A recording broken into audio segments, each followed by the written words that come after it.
مجھے یہاں یہ کہنے دیجئے کہ ہم ہی کو قاتل کہے گی دنیا، ہمارا ہی قتل عام ہوگا، ہم ہی کنویں کھودتے پھریں گے، ہم ہی پہ پانی حرام ہوگا۔ ہم ہی کو قاتل کہے گی دنیا، ہمارا ہی قتل عام ہوگا، ہم ہی کنویں کھودتے پھریں گے، ہم ہی پہ پانی حرام ہوگا۔ اگر یہی ذہنیت رہی تو مجھے یہ ڈر ہے کہ اس صدی میں نہ کوئی عبدالحمید ہوگا نہ کوئی عبدالکلام ہوگا۔ اگر یہی ذہنیت رہی تو مجھے یہ ڈر ہے کہ اس صدی میں نہ کوئی عبدالحمید ہوگا نہ کوئی عبدالکلام ہوگا۔ ظلم کے ایک لمبے سلسلے کے بعد اردو کے شاعر کا ایک شعر، آئیے ارباب اقتدار کی آنکھوں میں آنکھیں ڈال کر دیکھتے ہیں اور پورے حوصلے کے ساتھ، پوری بے باکی کے ساتھ یہ شعر نظر کرتے ہیں اس ملک کی 20 کروڑ سہمے ہوئے لوگوں کی طرف سے کہ ہمیں دیکھو کہ اب تک ہوش ہم اپنے سنبھالے ہیں، ہمیں دیکھو کہ اب تک ہوش ہم اپنے سنبھالے ہیں، اگر تم اس جگہ ہوتے تو پاگل ہو گئے ہوتے۔ حضرات گرامی، یہ زندگی کے وہ سنجیدہ مناظر ہیں جنہیں ہم چاہتے نہیں اپنی شاعری کا حصہ بنانا، لیکن مجبوری ہے، جس مجبوری کے تحت شاعر کو قلم اٹھا کر ان منظر، ان تمام مناظر کو بھی نظم کرنا ہوتا ہے جو اس کی آنکھوں کے سامنے آتے ہیں۔ آئیے ایک سنجیدہ شاعر سے ملاقات کرتے ہوئے آگے بڑھیں۔ میں آپ سے عرض کروں کہ کبھی قیصر الجعفری نے کہا تھا کہ پھر میرے سر پہ کڑی دھوپ کی بوچھار گری، میں جہاں جا کے چھپا تھا وہیں دیوار گری، لوگ قسطوں میں مجھے قتل کریں گے شاید، سب سے پہلے میری آواز پہ تلوار گری۔ جب جب نئی نسلوں کو قتل کرنے کے منصوبے بنتے ہیں تو سب سے پہلے آوازوں کو قتل کرنے کی سازشیں ہوتی ہیں۔ آئیے ان سازشوں کے دور میں نئی آوازوں کی حفاظت کریں، اور میں چاہتا ہوں کہ راجو پور سے تشریف لانے والے مہمان شاعر جناب وسیم راجو پوری کو آواز دی جائے اور ان سے گزارش کی جائے کہ اپنے خوبصورت کلام کے ساتھ اپنے سنجیدہ لب و لہجے میں آج کے حالات کی عکاسی کرتے ہوئے ایک ایک مصرے اور ایک ایک غزل کے ساتھ مائک پر تشریف لائیں۔ جناب وسیم راجو پوری، میں ان سے گزارش کر رہا ہوں۔ حضرات، ایک مطلع اور ایک شعر سے آپ کے اپنے سفر کا آغاز کرتا ہوں، آپ کی خدمت میں پیش کرتا ہوں، اور آپ سے گزارش کرتا ہوں کہ اگر پسند آئے میرا کوئی مصرع یا کوئی لفظ یا میرا شعر آپ کو پسند آ جائے تو آپ مجھے اپنی بھرپور محبتوں سے اور دعاؤں سے نواز دیں۔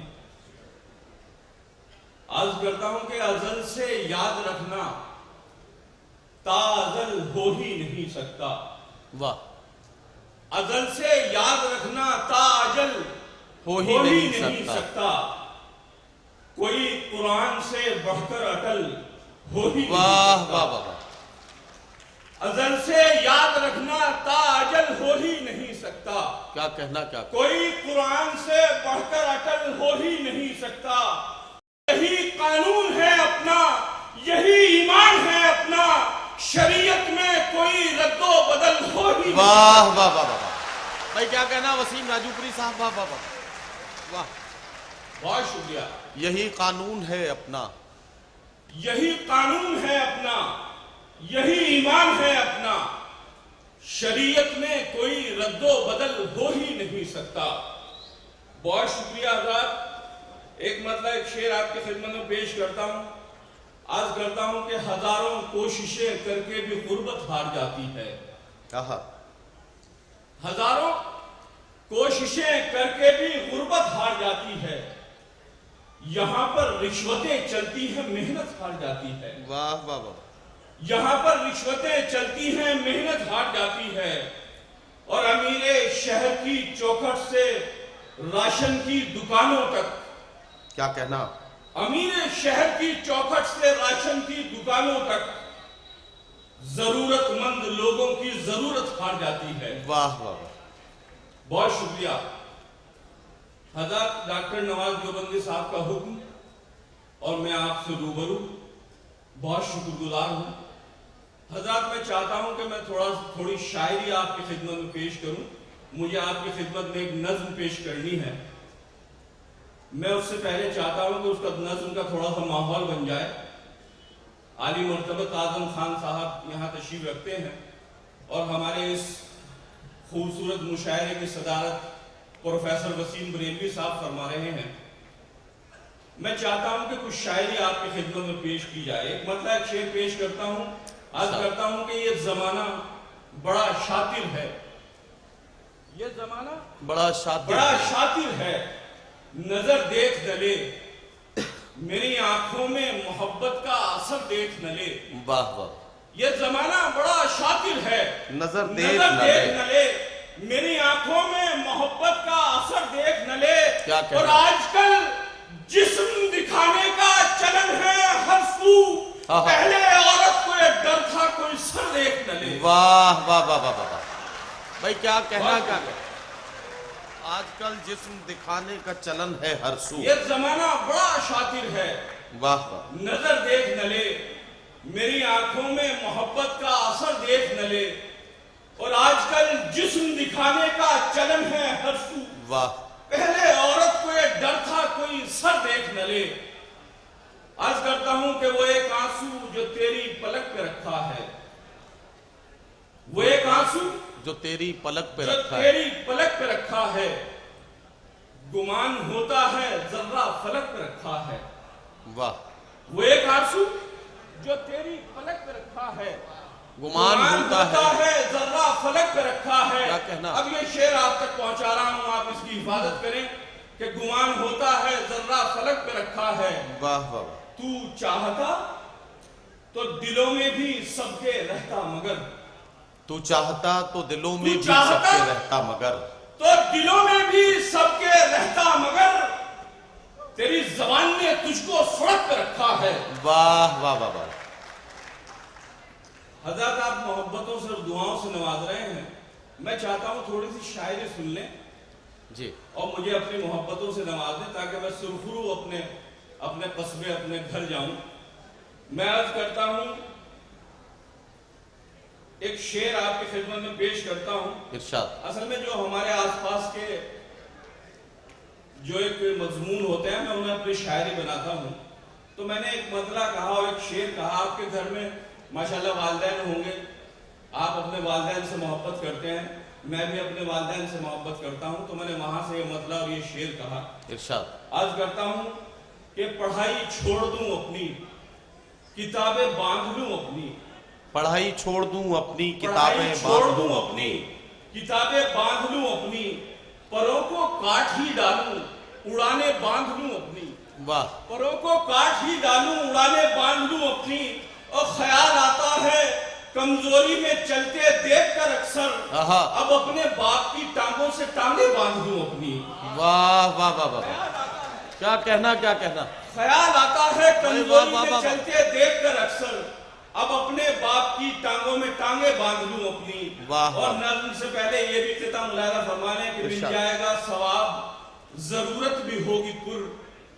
مل جائے گا ثواب ضرورت بھی ہوگی پر. جو ریٹ مانگتے ہیں انہیں دے دیا کرو. مل جائے گا ثواب ضرورت بھی ہوگی پر.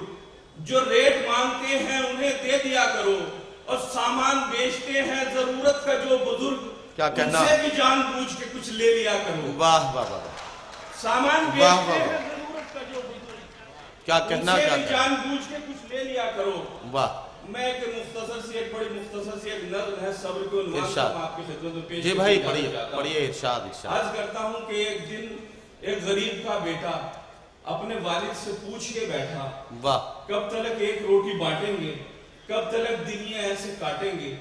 عید پر بھی پرانے کپڑے تھے, سب مجھے دیکھ دیکھ ہنستے تھے. سنگ بچے نہیں کھلاتے ہیں, کہہ کے مفلس مجھے چڑھاتے ہیں.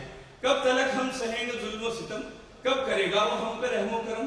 سن کے والد کے اشک بہنے لگے اور بیٹے سے اپنے کہنے لگے وقت مانا ہمارے ساتھ نہیں, فکر کی بھی تو کوئی بات نہیں. اس خدا کو تو مانتا ہے تو, امتحان کیا ہے جانتا ہے تو.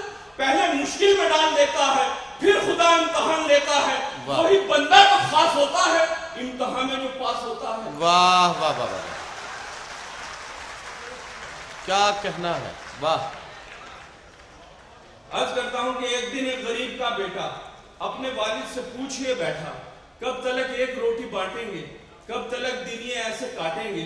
عید پر بھی پرانے کپڑے تھے, سب مجھے دیکھ دیکھ ہنستے تھے. سنگ بچے نہیں کھلاتے ہیں, کہہ کے مفلس مجھے چڑھاتے ہیں. کب تلک ہم سہیں گے ظلم و ستم, کب کرے گا وہ ہم پہ رحم و کرم؟ واہ واہ۔ سن کے والد کے اشک بہنے لگے اور بیٹے سے اپنے کہنے لگے وقت مانا ہمارے ساتھ نہیں، فکر کی بھی تو کوئی بات نہیں، اس خدا کو تو مانتا ہے تو، امتحان کیا ہے جانتا ہے تو، پہلے مشکل میں ڈال دیتا ہے پھر خدا امتحان لیتا ہے، وہی بندہ تو خاص ہوتا ہے امتحان میں جو پاس ہوتا ہے۔ واہ واہ واہ۔ صبر کو اختیار کر بیٹا، اس غریبی سے پیار کر بیٹا، صبر کیا شے ہے میں بتاتا ہوں، داستان صبر کی سناتا ہوں، میرے آقا بتا گئے سب کو، راہ جنت دکھا گئے سب کو، یاد رکھنا یہی حقیقت ہے، صبر کرنا بڑی عبادت ہے۔ دن گزارے ہیں آپ نے اکثر پیٹ پر اپنے باندھ کر پتھر، صبر سارے صحابیوں نے کیا، کربلا میں حسینیوں نے کیا، ہنسنے والوں کو تو بتا دینا، داستان صبر کی سنا دینا، اور کہنا کہ حق میں مرتے ہیں ہم حسینی ہیں صبر کرتے ہیں۔ واہ واہ واہ۔ اور کہنا کہ حق پہ مرتے ہیں ہم حسینی ہیں صبر کرتے ہیں۔ سن کے والد کی بات وہ بولا صبر دے مجھ کو اے میرے مولا، شکر ہر پل ادا کروں گا میں، اب نہ ہرگز گلا کروں گا میں، کیا کہنا؟ مفلسی سے ہی آؤ پیار کریں، کیوں نہ ہم صبر اختیار کریں، کیوں نہ ہم واہ صبر واہ اختیار کریں۔ واہ واہ۔